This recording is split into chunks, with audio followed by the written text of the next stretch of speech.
নমস্কার, আমি doctor Naren Pandey, allergy asthma সেন্টারের পক্ষ থেকে। আজকে আমরা আলোচনা করতে চলেছি বুকে কফ জমার বিষয়টা।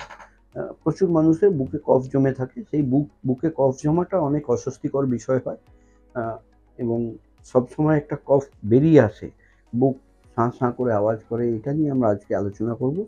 আপনারা যারা পূর্ণ বন্ধু আছেন, লাইক, সাবস্ক্রাইব, কমেন্ট, শেয়ার করছেন, ওনাদের অশেষ ধন্যবাদ জানাই।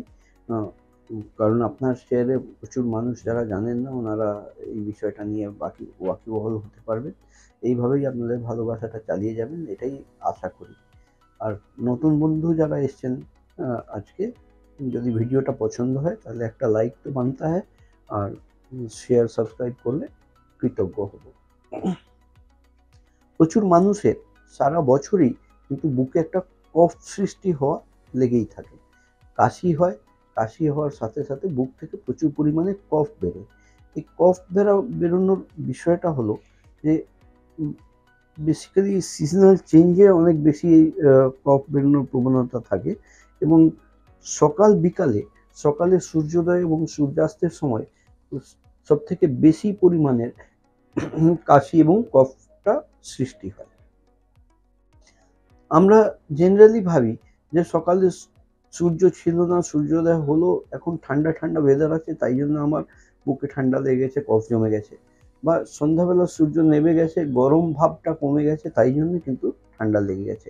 এই একটা সিনারিও যেটা আমরা সাধারণ মানুষ ভেবে থাকি বা বুঝে থাকি, এর বিপরীতেও এর ঠিক পিছনেই সূর্যোদয় আর সূর্যাস্তকে নিয়ে একটা ফেনোমেনন কাজ করে যে আমাদের অ্যাটমসফিয়ারে প্রচুর পরিমাণে প্লান্টস আছে, গাছগাছড়া আছে।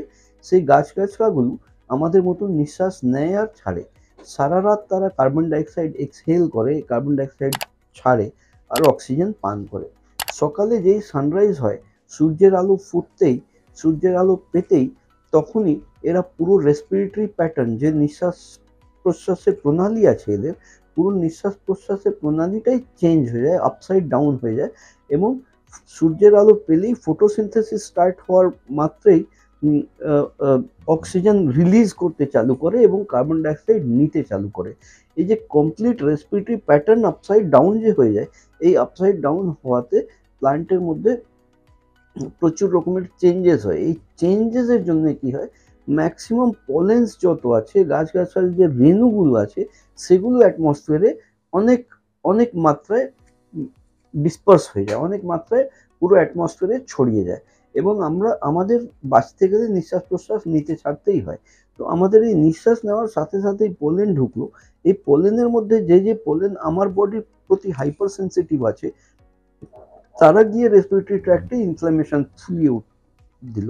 ইন্টারনাল যদি ব্রঙ্কিওলস বা লাঙ্গের এয়ারওয়েগুলো ইনফ্লেমড হয়ে যায়, ফুলে ওঠে, তাহলে কি হবে, ওই নর্মাল কফ চলাচল রাস্তাটা ব্যাধিত হবে বলে বুকের মধ্যে শাঁ শাঁ করে একটা আওয়াজ হওয়া চালু হয়।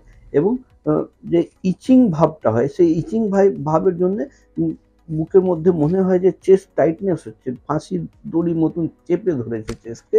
কারণ চেস্ট লাঙ্গের ভিতরে একটা ইচিং, একটা চুলকানি বোধ চালু হয়।